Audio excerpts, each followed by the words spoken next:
Well, howdy, folks, and welcome to another day in the Milky Way. Believe it or not, here we are. I'm pretty sure we are live. Believe it or not. I'm getting all set up here. I really don't have a whole lot, no guests tonight, but we do have things going on. I don't know if y'all caught the thing in the beginning, so you know I'm here. I see Scotty Boy came in and said, yep. So maybe if you guys aren't too busy, we're going to check out a few things tonight. And if you ain't seeing this right now and you're hearing all that noise, that's because I got the cutest little puppies in the world. And they're all, hey, there's Nina in a mistake. How you doing, Nina? I don't know. I hopefully everything is good. Where you're at. Hey, Max Vision's here.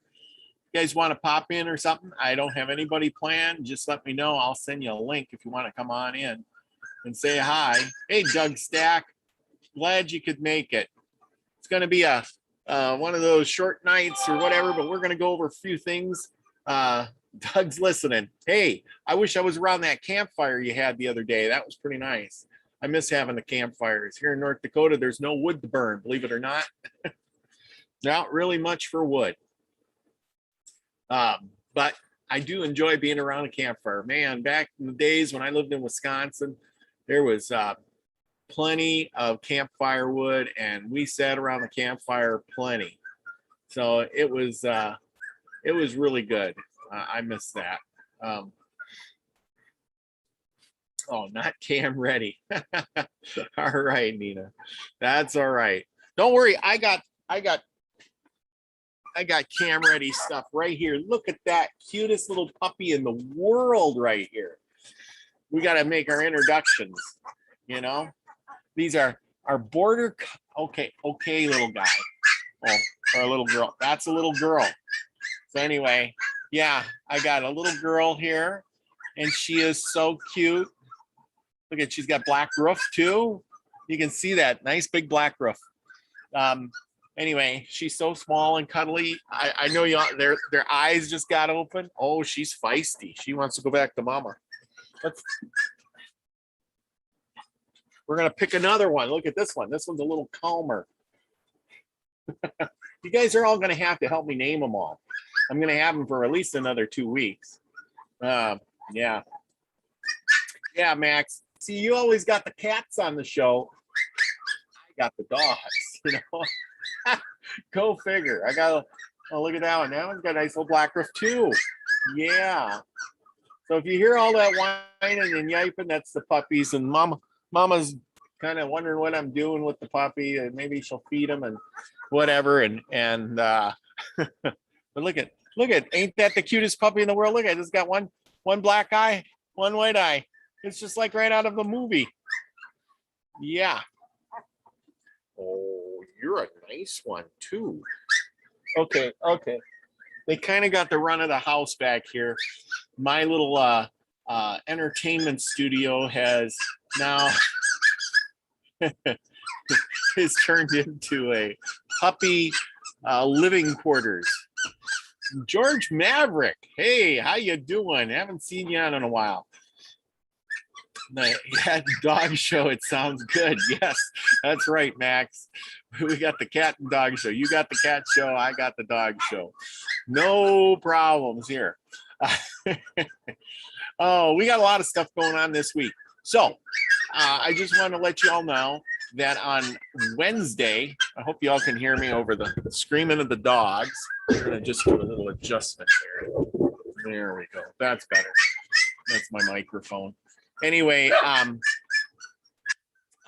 Wednesday, we got David Knoll coming on, and we're going to do Native American myths and legends again. And this time, David is working on getting, Posey. Dogs, puppies, yeah. David's working on the white buffalo calf. Now I watched that one with David Politis, and he was talking about that. So David Null is really working on that. He's being Hawkeye Two Feathers all day long, looking for white buffalo calf, and he gave me the thumbs up and said, guess what? You know, yay, puppies, music in my ears. Yes, Scotty boy, you want a puppy? Come and get one. Let's see what else we got. Ooh. Oh, look at this one. This one's a real lively one. You gotta love that. Oh, look at that one's got a cute face. It's got the little white muzzle there. Look at that. That is like the cutest one. Oh my gosh. This is a little, oh, this is a little boy. This little boy. Yeah. See? He's a calm one. He's gonna be just like his daddy. Yeah. His daddy's a calm one. And see on their feet there, I don't know if you can see it. They're starting to get a little speckly like the healer dogs. He's gonna have speckles all up and down his leg there. If you can see that. He's gonna have speckled legs. And you can see him on his paws in the back. He's gonna have speckled paws. Oh yeah, you gotta love that. I got my share sitting on 12 right now. Okay, I am too. I got 12 dogs in the house, believe it or not, with these eight puppies. 8 puppies. Luckily, it was 4 boys and 4 girls, so I got to even them out. And this is the mama. Come on. Come on. That's mama puppy. Or mama dog. Come on, look at the camera. You gotta look at the camera. See? There she is. Oh, she says, oh. She says, there you go. So, anyway, you gonna go back to the puppies? Okay. So, anyway, yeah, George Maverick, that's right. The boys seem really nice. Well, they're all, I got some big ones and little ones. Let's see if I can find a different one. Ooh, here's one. Here's one. And this is a little boy too. Look at that one. He's got the nice little strip down the face. Yeah, George, I think you're right. The little boys are a little bit calmer than the girls. Yeah. Oh, look at him. Oh, this one wants to come home with somebody. Yeah. Yeah, this would make a great pet for somebody. Okay. Gotta love that. Oh boy. We'll bring him out a little bit later. And yeah. See what else is there? Fire's always going here in Louisiana. Doug, I tell you what, if you were closer and I could just jump in my truck and go, I would come on down there and we would sit around the campfire. But yeah. Scotty boy, same color, black and white. Yes. Wow. What kind of Scotty boy, what kind of dogs do you have? What kind of pups did you get? These are border collie blue heeler mix. Yeah, it's George. Anyway, no, you're doing all right. You guys just speak up whenever you want to. Hey, if you want to come on, I'll send you a link if I got your email. Otherwise, do you ship to Canada? I don't know how to ship to Canada. I don't know how to get a puppy there. That's a really good question. Now, my mother, I know she sells pups, and I don't know how she does out of country puppies. So anyway, I don't know. I'll have to find out. But if I could figure it out, I would definitely send you one, Nina. You could have a little pup. Let's see. Yeah. So Doug, what, you're not driving truck anymore? Are you still driving truck? What's the deal there? Oh yeah. Anyway, I wanted to say, okay, so Wednesday we got David Null coming on, and this weekend we have Constance Victoria Briggs. Now let me share the screen here, and you can see about her. We're gonna do a little screen share, and I gotta pick this out.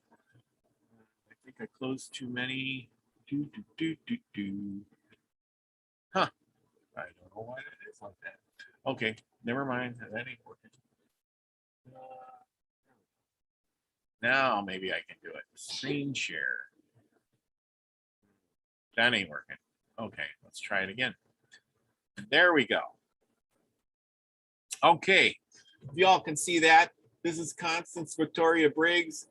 She wrote this, the Encyclopedia of the Unseen World. We're going to go over that tonight.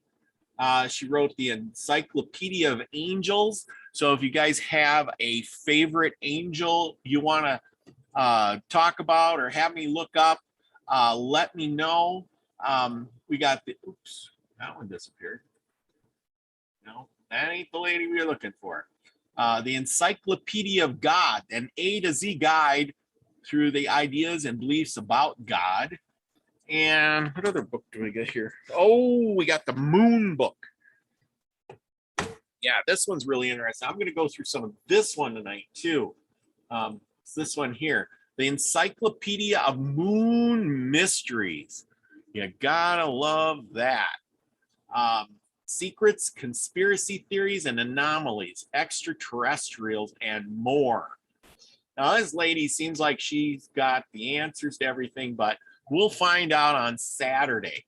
It should be really good. Let's see. Gotta get back to my thing here, and there we go. And so there you go. Yes, Delaney Pearl. Oh yeah, I'm back to the thing so I can see what's going on. But yeah, Delaney. They are a great breed. My little border collie dog. She is just really awesome. And the healer dog. He's quiet, loyal. Man, he just follows me everywhere. Sits by my bed. Doesn't. If he barks, he's barking at something, but he don't bark very much. Lucky Stone. The soul tribe is prosperous. I am prosperous. We are all prosperous together. That is said exactly right. Yeah, Lucky, I sent you a link if you want to go pop in and talk about some of these things. But anyway, we're going to go through some of this stuff tonight. Terror Chihuahua, yes. I when I was a kid, we had a bunch of Chihuahua dogs, Chihuahua Rat Terrier crosses. Oh my gosh, and they would bark continuously. Bark, bark, bark, bark, bark. Oh my gosh. Susan Shashi, hey, you're in the house. All right. I see you've been making some good videos lately. I've been watching. Thank you for doing that. See, the thing is if we all get out there and just put out a little bit of something, you know, like Doug Stack, who put out the campfire the other day, brought back a lot of good memories for me. It was very enjoyable. It was really, really short, but it was very enjoyable. And I appreciate that. And I want to thank you for that because I couldn't be there, but I appreciated the campfire immensely. And one of these days, I'm going to have one out here. I may have to cut down the only one and only tree in North Dakota to do it, but well, that might get me in trouble. But you know, I don't know about that. Yes, positively inspired. Oh, Suzanne, if you just keep going, you'll get better at it every single time. That's, hey, you think I started? I know I seen Amber and Steve Zerloff. They were getting ready. They were doing some kind of thing. She's getting ready to do a video or some tarot card readings or something. So she's learning how to work all this stuff. And I was on the thing and they were mapping out the sound and things like that. It takes a while. It's a learning process. Trust me, when I first started doing this, remember all the trouble I had? My show would go on and it would go off and I couldn't link up and then I'd have to shut down. And then we went on another channel and back and forth we went. Oh my goodness. It was, I look back on it like those were the days and days of yore, but really it's only been like a year. It's been a little over a year. And I appreciate every single one of you. David Knoll. There you are. Yeah, remember, David Knoll's coming on Wednesday. We're going to talk about the buffalo calf, the white buffalo calf. And he's doing some hard work on that. And yeah, David, if you wanted to come on and talk a little bit about that tonight, you're welcome to it. Just let me know. I'll send you a link. Anyway, Tonight we're going to be talking a little bit about these moon mysteries. I did get all the books. I'm going to be going through them. I don't have time to read every single one, and they're not kind of readable books. It's more about like the Encyclopedia of Angels. It's really kind of cool, you know. It talks about it's got a lot of stuff in here. Let's do this. Hang on, everybody. I'm going to point this down at the paper, and we can see. Oh, let's see if I can get it to focus in. Yeah, look at that. See how it's there we go. That's a chance we had to see if we'll focus. Yeah. Okay. Let's focus. I don't know. Yeah, but that's about as best it's gonna do. And it goes on through these. You know, see how it's got them all in alphabetical order. Guardian angels. Ooh, that's a good one. The Quran states God sends forth guardians who watch over you and carry away your soul without fail when death overtakes you. Guardian angels are angels assigned by God for protection. There are guardian angels for almost everything, including people, nations, planets, plants, animals, and governments. Wow, who would have thought that would have happened? I don't know if that's working so good. Hey, I don't know if you guys, let me know if you can see that in there. Oh, okay. Let's see what else is there. I'm going to put this back. You guys ain't going to be able to see that so good. But I wanted to let you know how it works there. And I got my Milky Way Messenger shirt on. Hey, now I can see it. That's called repositioning the camera a little bit. Guardian angel prayer, a prayer taught to children in catechism. Angels of God, my guardian dear, to whom his love commits me here ever this day or night, be at my side, to the light and guard, to rule and guide. Okay, well, there you go. We're learning something.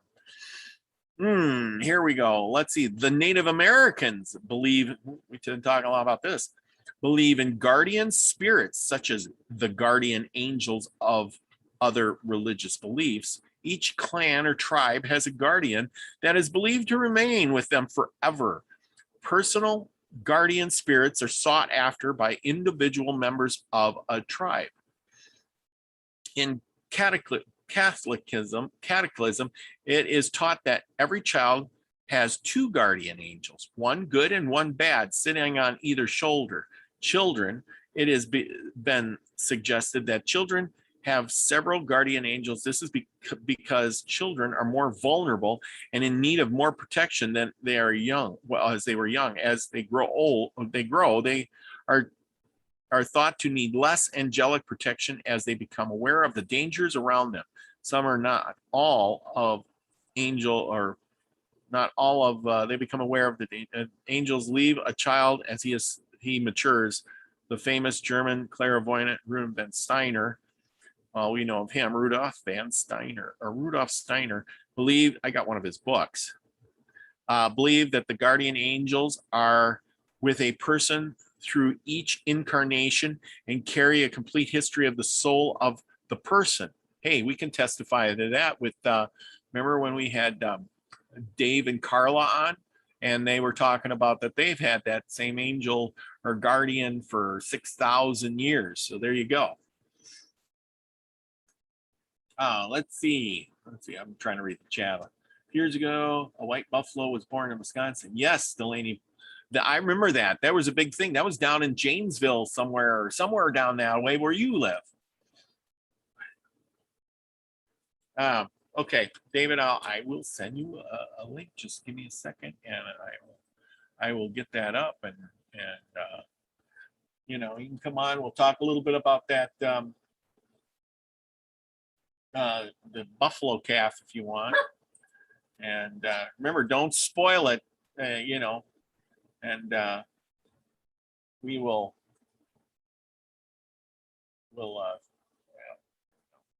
there we go. I'm trying to do too many things at once. Don't spoil it, and we'll have it for Wednesday. But if you want to pop in and talk a little bit about it, that's fine with me.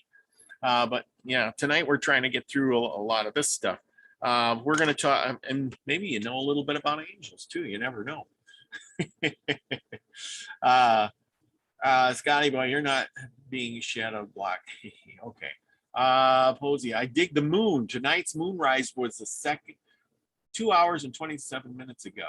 Oh, yeah. Okay. So we got the moon book. Posey, you're right on with this stuff. And so we're going to talk a little bit about the moon. You gotta love this. Now, if you want to ask questions, you just send me an email, and the moon is 99.9% full at this minute. I know when I got up in the morning this morning and drove to work, the moon was out. It was humongous. I think being up in North Dakota, we're closer to the moon. I don't know where you're at, Posey, but up here, the moon is huge. Yes, it is huge. Okay, so get this out of the way. And let's talk a little bit about the moon.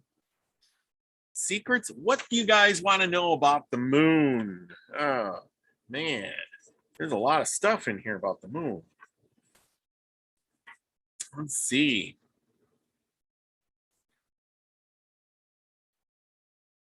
Let's see here. Oh, boy. Bum, bum, bum.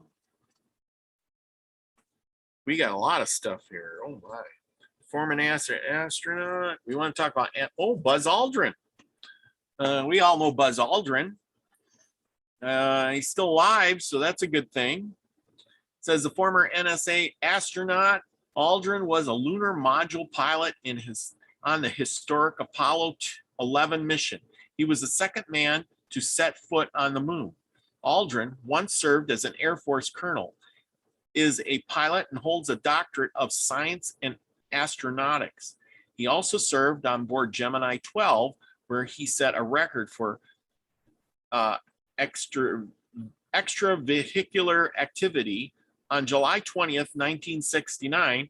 As he stepped onto the moon, he famously described the scene around him, saying, "Beautiful, beautiful, magnificent desolation." There are a number of mysterious stories surrounding Aldrin and an Apollo 11 mission. There are rumors of Aldrin and Neil Armstrong witnessing extraterrestrial spaceships parked on the moon. They are allegedly transmitted on a secret line that they were being watched by whoever was in the ships. There was also an incident with a UFO on the way to the moon, which Aldrin recounts in his first autobiography, Return to Earth. It was believed by some that what was seen that day was a piece of Saturn V rocket. Well, I don't know about you, but it was something. Oh, there. Oh, Lucky Stone's popping in. Maybe he's got some questions. I know this was just kind of an impromptu. I want to put on another show tomorrow. I know Scotty Roberts isn't on this week. He's on vacation. So I'm going to try to pop in and have some shows for y'all. A little bit, at least each night, at least till Friday. And then I think Andromeda 7 comes on. So I'll give you a break. You'll have enough of me. So tomorrow, if somebody wants to pop on, we'll continue on our conversation about stuff. We got a lot of things that we can talk about. Don't you worry. It's going to be a good week. Put it that way. We got to pick up where everybody leaves off. Rudolph rocks. Yeah, Rudolph Steiner. He had quite the. I read his books, some of his books anyway. Hey, Lucky. Hello. I got to put my headset on. I don't think I'll be able to hear you. Yeah, I was doing I'm experimenting all by myself, and I don't need to hear anybody's stuff. You know what I mean? Yeah, I'm at work. Oh, you're at work. Oh, okay. But I'm in a meeting, so we're all set now. Now, okay. Why am I sideways? Am I sideways? I don't understand how that happened. You're sideways. I don't. How did that happen? I didn't make you sideways. That is weird. Huh. I have no idea what I'm doing, and then this is the weird. Okay, let's just. That is weird. Oh, wait a minute. Maybe I can do it. Video. Put in waiting room, remove, report, make host, rename, pin, chat, stop video, mute. Nope, I can't do anything. Why am Nope. I sideways? Well, it ain't. I don't think it's me. Okay. Oh, I can move you around. Wow, look at that. No, it didn't work at all. Whew. Huh. I didn't know I could move you around. Huh. I learned something. I can move me around. Look at that. Ha. I learned something tonight. Ain't that cool? Why am I sideways? I don't know. Weird. You might have to click out and come back in. Yeah, I'll have to try that. Yeah, why don't you try that? What the heck? Yeah, it can't hurt. Yeah. Let's see. David Knoll's coming in and see what cool he comes in. If he's coming in on the right side. There you go. We got guests. Believe it or not. See, look at that. Turn the cameras on. Adjust the auto. Yes. There you go. Posey's got the turn it on. Suzanne, see, look at we can't even work the computers nowadays. You're doing real good. With the help of the moon, sun, stars, angels, spirits, etc., they're all around to share the songs. See, we just get Doug Stack with his campfire, and you with your music stuff, and we'll have a good time. Get Nina to talk about some David here to tell some stories around the campfire. We'll have a really good time. Hey, David, how you doing? Yeah. There you go. Posey's got the turn it on. Can you hear me now? Can you hear me now? Yes, I can hear you now. I can hear what was in the background. You must have had the computer on. Stars, angels, spirits, etc. Well, maybe something. Anyway, I can hear something in the background. Oh, Matt, George Maverick says auto rotate is on. I don't even know how. Where is auto rotate? Is there an auto rotate? I don't know. Anyway, what do you got for us? I'm really excited about Wednesday. I mean, I was so thrilled to hear that you got something on the white buffalo calf thing. Okay, I'm patient. Okay.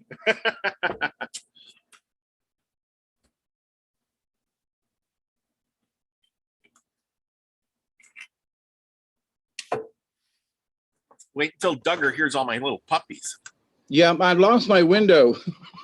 Oh, well, and I had the YouTube on, so it was double micing. So anyway, I forgot to do that. I just jumped on. But anyway, hi everybody. Good evening, good afternoon, wherever y'all are, and much love and greetings to everybody. I know Robert and I haven't done a show in a while, but you know, we've both been busy and stuff's been going on. And I would love to have a campfire and I would share it with you, but you know, we had 4.5 inches of rain the other night. Everything's soaking wet. You know, really? 4.5 inches? Yeah, I mean, the river come up a foot in like just a couple of hours. We were in flash flood, you know, all over the screens and everybody and everything down here with some serious rain. Not too much lightning or anything. There was a little bit of thunder and lightning, but you know, a little bit of wind, but it was mostly just raining. I mean, just coming down, buddy. So some places got 6 inches in like 4 hours. Wow. You know, that's like a month's worth. There's Lucky. He's right side up. George Maverick says there's a auto rotate is on, and it's in the drop down menu. I don't know if that makes any sense, but there you go. Well, actually, it updated Zoom, and so once the Zoom meeting updated, it fixed everything. Oh well, there you go. But it was fine initially, and then all of a sudden I turned sideways. Whatever, you know. Okay. Computers are what they are. Yes, glitches in the system. Don't we love them? Oh man, with all our heart. I love them. I love having a computer. I love being attached to this thing. To the thing. Yeah, to the thing. Anyway, yeah, there's lots of stuff. boy, do we got stuff. I can't wait till this weekend. We got that Constance Victoria Briggs. I was talking about all the books you've probably seen. I got the Moon Mysteries, the Encyclopedia of Angels. Mhm. We have Encyclopedia of God, A to Z. And we have Encyclopedia of Unseen World. So if you got any questions, I'm sure it's in one of these books. Well, have you looked up Ariel? I did, and I didn't. How? Okay, this is what you. How do you spell Ariel? Because I looked it up. I spell it Ariel. Which is what I've been reading it as. Yes, or is it AIR, or is it ARIL? That's a good question. And I looked it up. Yeah. Or what about arrow as far as AERO? But just, you know, that's me. Well, I looked up ARI. Hang on a second. Archangels. I looked this up. Ariel. Now here's.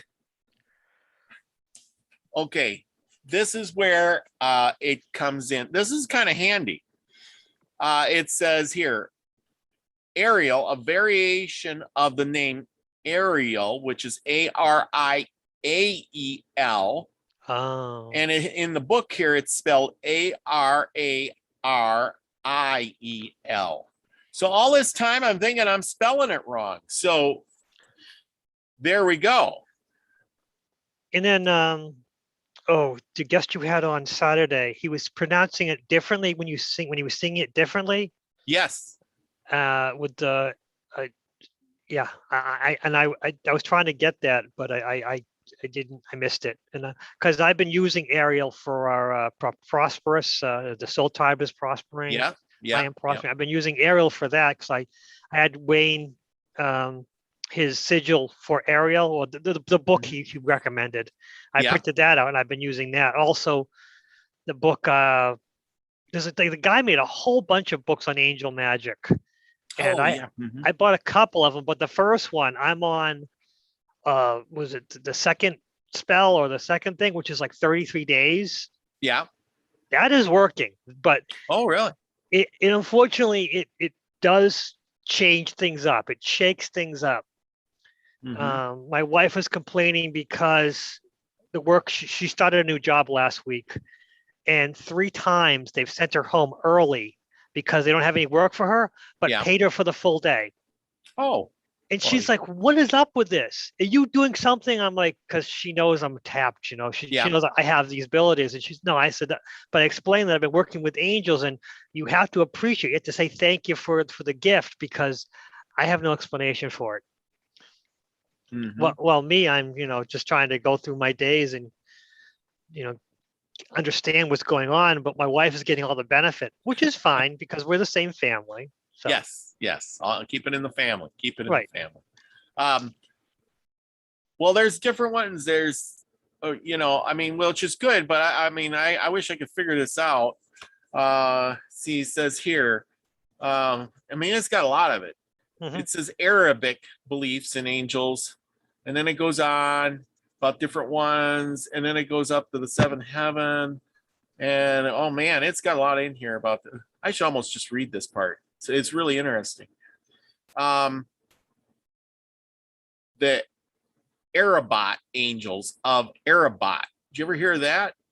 No. Is the name of the 7th heaven God, and the highest orders of angels dwell here, including the seraphim, the cherubim, and the throne angels. In addition, there are 496,000 camps of ministering angels. Each camp is said to have 496,000 angels. Each angel of these camps is brilliant in appearance and as large as a great sea. Arabat is where the court of heaven conveys, and it is also where God will judge the souls of men, judgment day. When the angels stand before God's throne, they are in 4 rows. At the head of each row stands a great prince of heaven. In the 3rd book of Enoch, Metatron explains to Enoch how it is that so many angels are able to stand before God. Just as a bridge is laid across a river and everyone crosses over it, so a bridge is laid from the beginning to the entrance to its end, and to the ministering angels go over it and recite the song before God. The archangel Michael is the ruling prince of Arabat. And then it's there's Arichel. See, these are almost all spelled so closely. Araciel, a variation name of Arquel, the angel of geography. Believe it or not, there's an angel of geography. And then there's the Ariel, which is Arael, the angel of birds. The Testament of Solomon lists him as one of the archangels, who is also an angel who can thwart the powers of Spandor, a demon who paralyzes limbs. The name Ariel, Arael, is also a variation of the name Ariel, who is known as the Lion of God. So there you go. That's a lot to digest. Yeah. There's so many names that are so close. It makes you wonder, if you don't say the name right, are you going to call the wrong angel? Oh. Maybe that's why you got to sing the name. Maybe. Because it's all about the tone, because it's intention. It's intention. That's what it is. You think so? It's all about intention. It's because singing it, you get, I don't know, because I've been using the spells, I've been speaking them, but I also been singing them. And when you sing them, your mind is in a different level than when you speak. And I think there's more intention when you sing. I don't know. It's kind of, it uses both sides of your brain at the same time. I don't know. Maybe just thinking about it. Well, that is kind of true. Because, do you ever notice who was that singer guy? Mel Tillis. Remember Mel Tillis?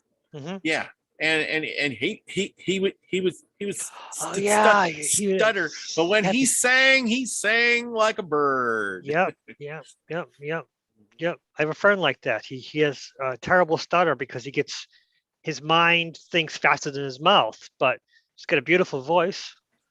Amadel. George Maverick wants me to look at Amadel. Amadel. He has turned blood red, and the name of God is appearing on the wall beside the gate, which the Messiah is supposed to walk through in Israel as well. Wow. I didn't know that. I'm learning stuff. Ariel is one they do not want us to know about, it would seem. Well, we know about Ariel, and we know a lot of. Okay, so I'm going to look up this one that George Maverick wants me to look up. A.M. Okay. Can I interject? Yeah, you go right ahead. Here? I'm looking up stuff. David, no, Please. you just go right ahead. Okay, now I do believe in angels. Let me get that out there right first. Oh, absolutely. Okay? But let me also tell you, from the information that most folks know I grew up Catholic and all that, wanted to be a priest, yada yada. So this has been very close to my heart for a lot of years, and I still study about angels and things. And one of the things that I have learned is a lot of the stuff that's out there is hypothetical. Yeah. And you say, well, Metatron, well, it's in the Bible. Okay, but then the hierarchy, and are you sure? Well, here's one of the things is that there are a lot of stuff about the Bible that, doesn't make sense. And there's some, not necessarily fallacies, but we have to understand it was written by a bunch of folks. Okay. We really have to get that in our head. So there are people who become so enthralled in the hierarchy of the angels that they can't think any further, like how to talk to their own angel. Well, it's the hierarchy, Michael and this one and that one. Why don't you just talk to your angel, your spirit guide, and you'll be connected to the rest of the system, so but so many people get involved in the hierarchy and who's in charge of what and who's in this. And here's the thing. All of it is just supposition. Yeah. We really don't know. It's what's been written, it's what's been stated, but we've been lied to for a long time. So, just keep that under your hat, because there are too many people I've seen realize their their angel self, I guess. And oh, I'm talking to this one and that one and this one and that one. I'm like, okie dokie. But there's a lot of evidence that some of this information is wrong. And so just take it with a grain of salt. That's my 10 cents. Well, yeah. But I do believe in angels. So yeah. Well, it says, I just read off that one just before you got on here about the American Indians believe that each person has an angel assigned to them. And then the Catholic religion said that each child has two angels, one on each shoulder, kind of thing, the good and the bad one, you know. Maverick George, I am looking it up and I do not see it. AMEN. You sure you got it spelled right? And it is not in here. AME. It just goes from Emeridat, one of the archangels of Zoroastrianism, to America. Oh, here, this is kind of cool. I love George Washington. It says, at the nation's birth, George Washington was visited by a female angel. In a vision, the angel showed him the history of America. Americans in 1991 Gallup poll reveals that 69% of Americans believe in angels. 32% feel that they have had contact with an angel. How about that? Go figure. Oh, I see it. I think I found it. That's a good number, by the way, but you know. Okay. Maverick George. I think I found the one you're looking for. It's AMAMEL, an angel who stands guard over the place of Sequum, the third heaven. I think that's the one you're looking for. Maribel, or whatever it is. Maribel, or the angel. Then there's one just above it. It's the angel of weakness, who is the angel of scolding and chastisement. Yeah. The angel of weakness. Wow. Yeah. Wow. Amel, AMALIEL, a male, the angel of weakness. He's also the angel of scolding and chastisement. That's interesting. Well, there's an angel for everything. You know, I suppose it's like anything else. You know, you can't understand it, so you gotta name it. And if according to what we read earlier, being there's 496,000 of them under each one, you could have one for every day of the week, every emotion you feel, every blade of grass, pretty much. Yes, true. That's absolutely true. So, and then you could have one for each person too, you know, because there's, you know, legions of angels, which I forget, somebody did the math on it, and it would have been trillions and trillions and trillions and trillions when you add it all up. Mm-hmm. So yeah, you could have an angel for every person. And I've been looking up the thing that I've been doing with the wealth spell, which is Elubatel. Another one is Ebuhuel, and another one is Esuel. And those have been working through every day. And I can't remember their names, but I looked it up at the spell. Esuel? Yeah, there's the ELUBATEL. Okay, you're going too fast for me. I'm sorry, EL. Just give me a second. I got to find the E's here. It's a big book. I know. I never heard of this. I never heard of this angel at all. EL. Okay. TEL. Okay. EL what? ELU. ELU. ELG. When I was a kid in Catholic school taking catechism, we would sit around and swear that the nuns made up some of these names. Exactly. I mean, you know, it was just because every day we had catechism, every day we had religion class, and every day they had to have something about Catholics and stuff. Mm-hmm. And I remember the angel stuff, and after a while, you just started going, you know. You know what? There is no ELU. It goes to Elohim, ELO. Then elves, small helpful fairies with supernatural powers, and are said to inhabit the forest and the woods and the hills. An embryo angel of Sandolphin, and Emerson Ralph Waldo. Yeah. Yeah. I was looking up too, and I couldn't find them anywhere. But you had said in the beginning a little while ago that about how there are like thousands and thousands upon thousands of angels. So yeah, well, it's hard to figure out. This book can only be so big. Book. Yeah, right. Exactly. This book is thick, but it's not that thick. Right. You need thousands. So I mean, and where this guy got the names, who knows? Oh, yeah. Is it named David? What was his name? Who? The name guy who wrote these books, several books. Yeah. I remember I wrote it down today, but it's in the truck.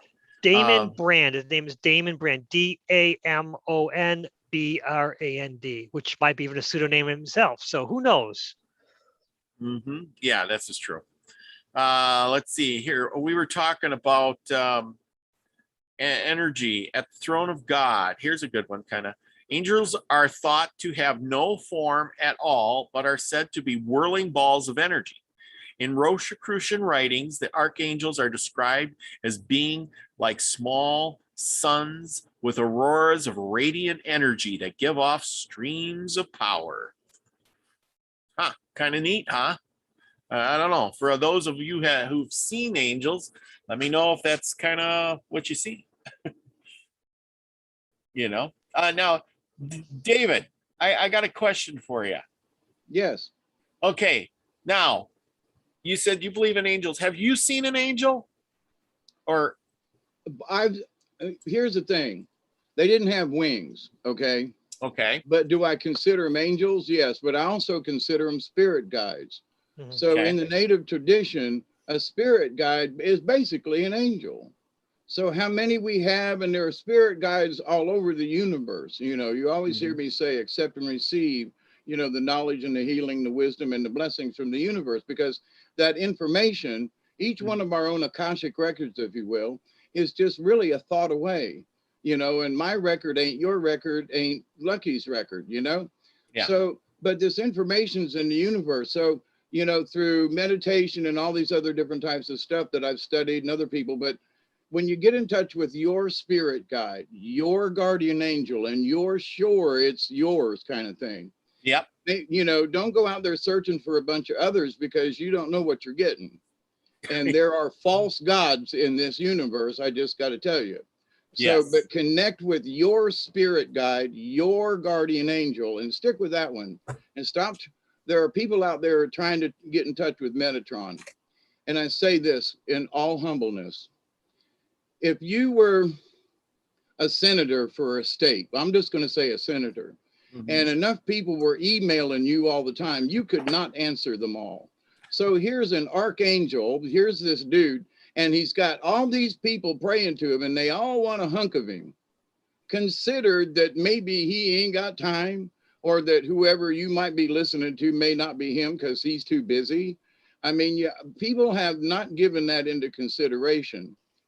I totally agree with you. Who swear that they're talking to this guy or that guy, but if you listen to different people who say they're talking to the same angel, their stories don't, they conflict. It's all over the place, and it's like, if y'all are talking to the same dude, shouldn't y'all be getting kind of sort of the same message, not mixed feelings or whatever? Now, I'm not trying to criticize anybody, but I'm just saying, if you're really talking to that dude or whoever.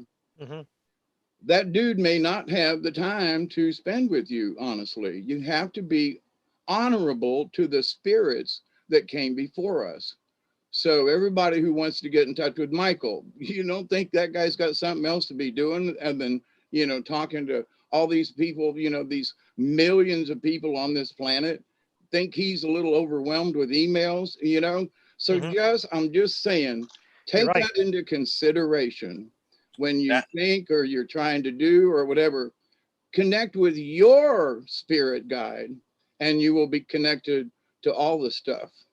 Yeah, you got to have your spirit. It's your guardian angel. Yeah, So trust that one, because if people just don't consider, there's 5 million Catholics, praying to Saint Michael all at the same time, and it's like, he might be good that, you just have to take that into consideration. That's a little difficult, Which is kind of true, because like, I know I listen to you, Lucky, a lot of times about stuff, and you're always talking about the same one. You got your guide. Seems like it's always the same guide. When we had David and Carl on, he was talking about the same guide all the time too, Isabella and Mother, and it was always the same ones. And if he wanted to talk to anybody else, then they went and got them, and then he talked to somebody else. But he always had them as like that. Is that the same with you too, Ben? No, there's many. There's multiple. There's multiple. There's many of them. Some don't have names. Some do have names that I can't pronounce. But for the most part, the one that I deal with on a daily basis isn't so much a guardian as much as a companion or as a friend. We kind of work together. But the ones that, there are guides who some of them are obnoxious. They see the way that they want me to understand something, and I don't. It's like sometimes I don't understand what they're talking about, and it makes them very not angry as much as aggravated or disappointed, and then they have to change their tone and go a different direction. And those I don't talk much about them, because sometimes I'm so flabbergasted with dealing with them, while the one who's more of a companion, he's very childlike. He's a very, very, very childlike spirit, which is I enjoy, and it really has really made my life a lot more pleasant having him around. But the ones who are more of a guide, they have their own plans, and passing off messages from them can be troublesome, because they want me to say something to somebody, and for me, I don't want to be put in that place. And they thought, well, you are, this is your job. You have to tell them. And I do have a real job in the real world, and I can't do this all the time. And for them, they don't understand that there's no difference. Your daily work or your spiritual work are the same thing, and they're required. And so sometimes I have to cushion things, put things in a much more gentle terms. And a lot of times it's like, that's not what I said. And they have to, they want me to repeat it in another way. Because I can imagine to them, your job means nothing. Exactly. To them, it's a tiny fleck, a speck of existence being right now. And for them, they're eternal. Yes. And if they want me to pass on a message to somebody, I'm supposed to do it. And what happens to me, how it affects me, it means nothing. Because in the whole scheme of things, it's minor. They'll forget. If it's important to them, they'll remember, and it'll change them. If it's not important to them, they'll be obnoxious about it, and then they'll forget.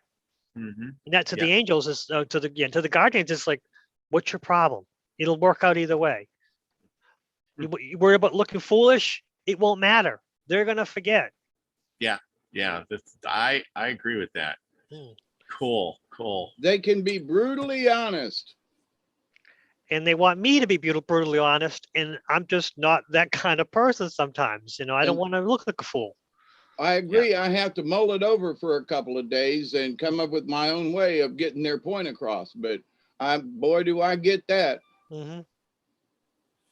That is true. Let's see what else. Okay, so we're on this Encyclopedia God now. I just turning the pages randomly, believe it or not. I found this one here. What do you want to hear? Blessings from Ta, blood, body of God, the Bhagavad of us, enlightenment being, or let's see, something else, a saint something, or what do you want here? Pick one. Body of God sound good? That sounds great. Sounds great. It is commonly believed that God is spiritual, and as such is bodiless and formless. Yet there are some cases in the scripture where the prophets saw God embodied in their visions. Daniel 7:9 10 states, I kept on beholding until there were thrones placed at the Ancient of Days. God sat down. His clothing was white, just like snow, and the hair of his head was like clean wool. His throne was flames of fire. Its wheels were a burning fire. There was a stream of fire flowing and going out from before him. There were thousands and thousands that kept ministering to him, and tens of thousands of times 10,000 that kept standing right before him. In another passage from the pseudepigraphical book of Enoch, 8:25, Enoch is described a vision and wrote, and behold, I saw the clouds, and they were calling me in a vision.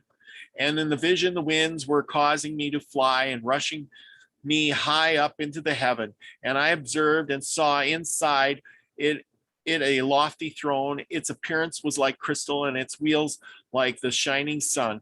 And the great glory, God, was sitting upon it. As for his gown, there was shining more brightly than the sun, and it was whiter than any snow. None of the angels were able to come in and see the face of the excellent and glorious one, and no one of the flesh can see him. The flaming fire was around him, around about him, and a great fire stood before him. No one could come near unto him from among those who surrounded, and tens of millions that stood before him. Until then, I was prostrate on my face, covered and trembling. And the Lord called me with his own mouth and said to me, come near me, Enoch. And he lifted me up and brought me near to the gate, but I continued to look down with my face. It is believed that God uses typology in these visions to convey his divine attributes. So there you go. That's what it says. But hey, like you said, David, that it's all in your interpretation, and but you got to wonder, these guys are talking about the same thing, and they kind of sort of describe something similar, right? And that's all I guess I can say about it. Mm-hmm. Yeah, it's, again, I have this cat, growed up a Catholic. They got all these pictures of angels and cherubs and seraphims and all this stuff, Yeah. And so, but having gotten away from the Catholic religion and looked at all the different types of religions, Native Americans believe, that some of these God beings are actually, outer space beings. And that, the Hopi and some, they actually know the star that they came from. And so, as I've talked about this before, the Native American tribe, the native tribes in both South and North America were unaffected for thousands of years before the white man ever set foot on this, on this side of the world. And so their beliefs were unscathed, untampered with by a Bible, by a study, by any kind of history that was written down. All of their stories are 3,000 years old, but it's all oral. It's all about the stories. It's the legends that we hear about. And so they talk about winged creatures. They talk about the first people being brought here, but depending on which tribe you talk to, they're the first people. So depending on where you're at geographically becomes that this is their belief in spirits and angels. And you come down here to Cherokee and Crete, they have a slightly different, picture of it. South America, they have different pictures of what it means. But when you stop and talk about it, and I've talked with people from different tribes, and they all break down to the same thing. It's the creator, it's the great spirit, it's your spirit guides, whether you want to call them angels or whatever. These spirits, these entities do exist, as many of these folk believe, but what they're called is different, and how they're described is different. But what it means to them is the same thing. These are the spirits that guide us. spirit guides. Okay, how hard is that? Could it be an angel? Absolutely. But they absolutely believe in these spirit guides. They absolutely, I think more so than I say white folks do, in that they understand that Mother Earth and the spirit of Mother Earth is part of the spirit, the great spirit, and part of, so it's deeper meaning to them. Mm-hmm. So for me, the more I've learned about Native American stuff, it has just made me even more stronger with my spirit guides, because they have not lied to me in a while. They haven't. And I kind of agree with that. I've been reading this book, Dead Man's Secrets. Wayne had turned me on to this book, and so I've been reading that, and it goes in there about how so much of our history, especially with like the Native Americans, the South Americans, the Islanders, throughout the whole world, every time a civilization seems to get conquered, the conquering force comes in and literally, tears up the papers, burns the books, gets rid of the history, tears down the walls. Everything is dismantled and gone. They put it on their new history, and all of that information, all of that technology is gone. And then you literally start over, and then all you have, which is great that the Native Americans can do that, is have that oral tradition, because you literally have to kill off all the people to get rid of it.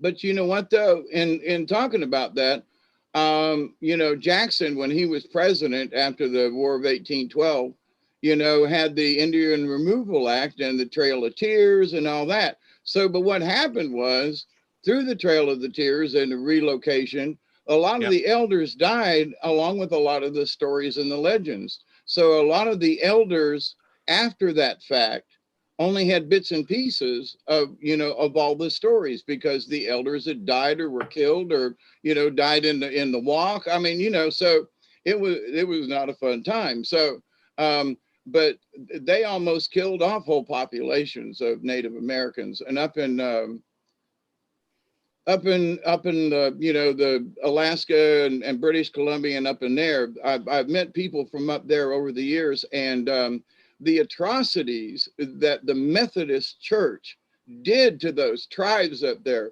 separated families, literally sometimes just took the father out and killed him because they didn't want his seed to be produced and reproduced. And a Native woman was okay, because then she would be mixed breed if she married to a white man or whatever, and then that bloodline would automatically be cut in half. Yeah. And so many Native Americans that I talked to over the years, I would say, well, my grandmother was half Cherokee, my great grandmother was half Cherokee, and my great great grandmother was full blood. So what does that make me? And they said nothing. And so, but here's the thing. His name was Bear. He's like 6'5", big dude, throws axes and knives for a living, but as a demonstrator. But he was like, I'm Lakota, but because my father married a white woman, I'm half Lakota. And because I married a white woman, my son is 1/4 Lakota. When he was 18 years old, he was no longer a member of the tribe, because he didn't fit the parameters of being a member of the tribe. And he goes, now, what's that? And I go, see, I asked you years ago, how would you feel? And he said, and he goes, I never thought about it. And he said, but now my son, after 18 years of coming to all the councils and everything, is now not allowed to come because of the cuts in the bloodline. And he goes, so his children will never be able to come to the council or sit or whatever. Yeah. Basically the long-term goals of whoever started this has watered it down to the point where there won't be a real Indian out there. Mm-hmm. Yeah, how about that? and around here, there are so many. I'm going to some of the powwows down here in South Georgia. There are so many black folk who have Cherokee in them, and I mean, you can see it in them. I mean, it's different. They're almost reddish in color. And I met this beautiful woman years ago who danced and that kind of thing. But so you say, but there's probably as much Cherokee in her as there is black, if you were to break it down. So, and there are a lot of folks around here, although they don't talk about it, their grandmother was Creek, and their great grandmother was a Seminole. And, so these older families down here, yeah, they married into these Indian tribes. And yeah, the tribes, some of the women were left behind. And white men said, look, I'll take you and you don't have, I'll marry you. And then you don't have to go to Oklahoma. Okay. And so there was a lot of that went on. Right. Yeah.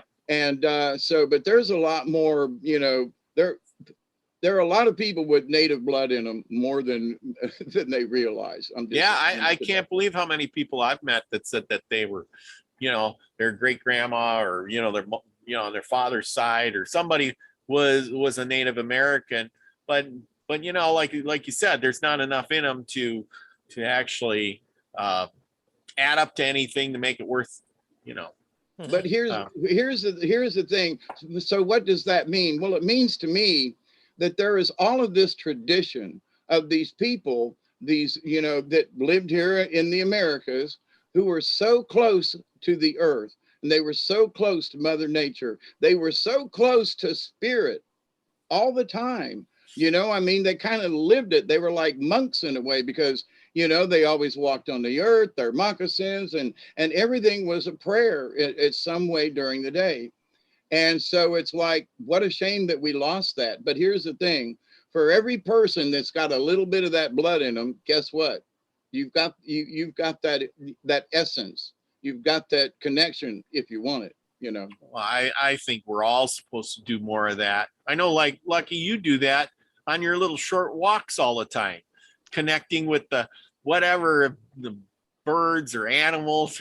A rabbit, or a deer. Oh my gosh, I just love your little short videos.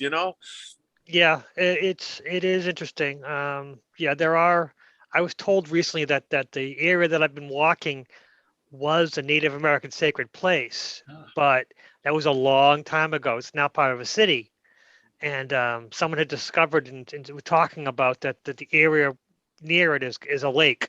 And that lake, they used to be there, and they used to come to the, during the winter, they'd come to the high part, rather than dealing with this snowy lake. And they used to live in this area, and it's really hard to actually grow anything there. So they would grow in other places. It's a very rocky place, but it's supposed to be a very sacred place. And I always knew there were guardians there, but I didn't know where they were from. And someone was explaining that, oh yeah.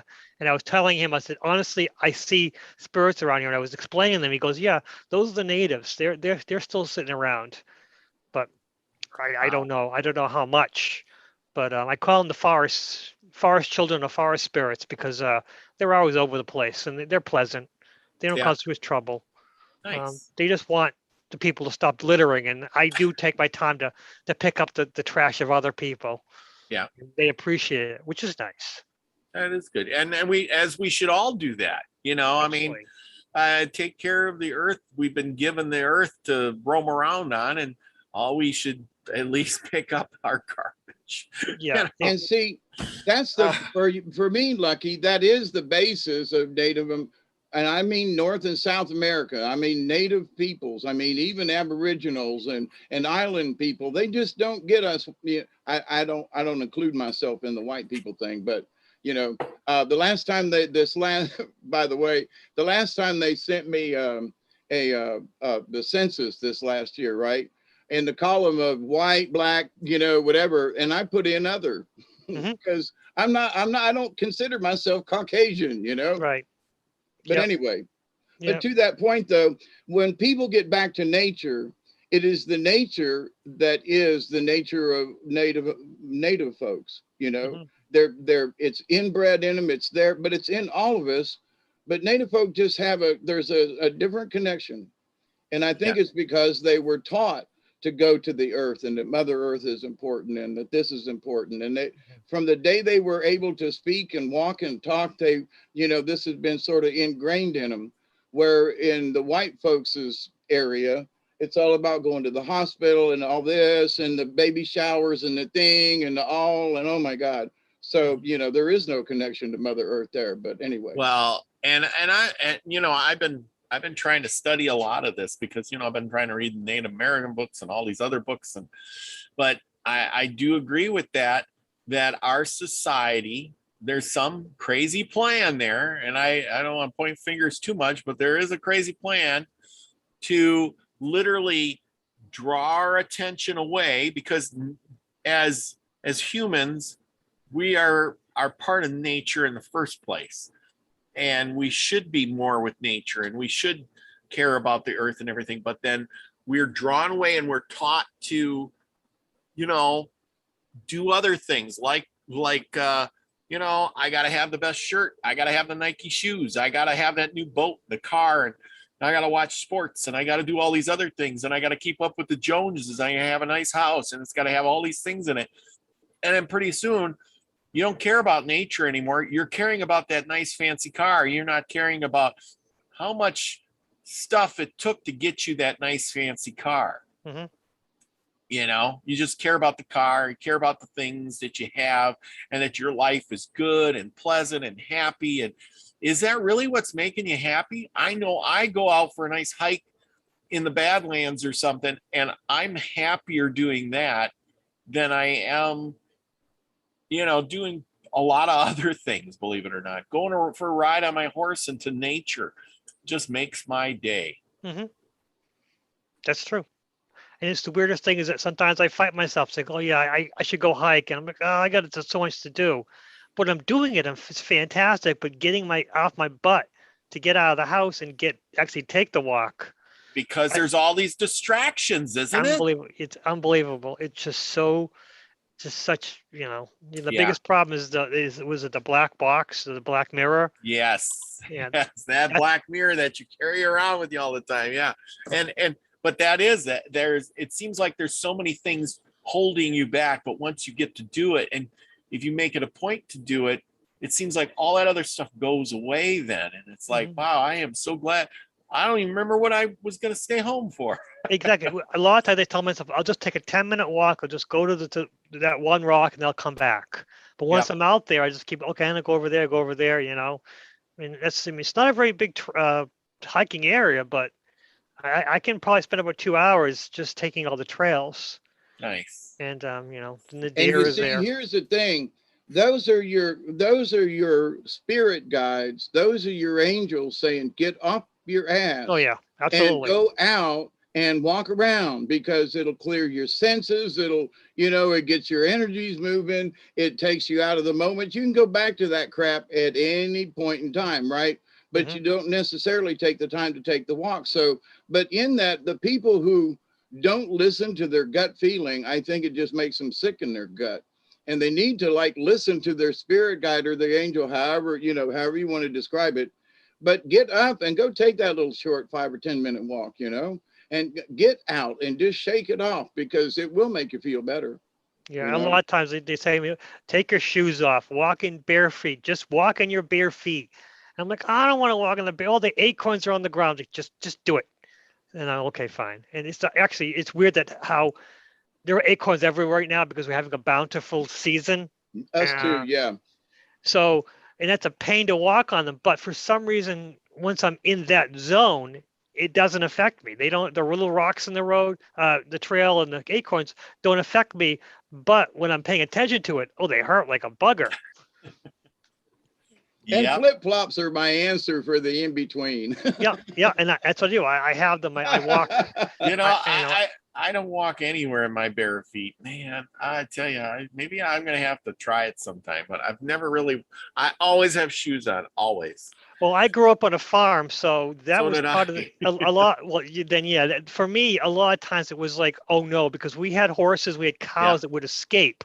And it was a lot of times you had to go get them because the cows, especially, the cows are just like, oh, I'll go over here. The horse is just like, hey, look what I'm doing. Look what I'm doing. Give me some attention. But the cows would just leave. Yeah. Yep. The horses would stick around like, yeah, what are you doing in there? Give me some attention. They're like, to me, the horses were like more like dogs than anything else. Yeah. Well, the cows, they have their own mind. Oh God, sometimes the cows would just wander off. Yeah, the cows don't care about you. They just care about themselves. I mean, the goats and the sheep and the chickens. Actually, I like the chickens, but cool. They were fun. But we had absolutely everything. When we got rid of the chickens, we had the ducks. My mother would just go from one to the other. Yeah. But you know, Well, it seems like other people walk in their bare feet too. Joanne Dancing Gypsy says, I used to walk barefoot my whole life growing up.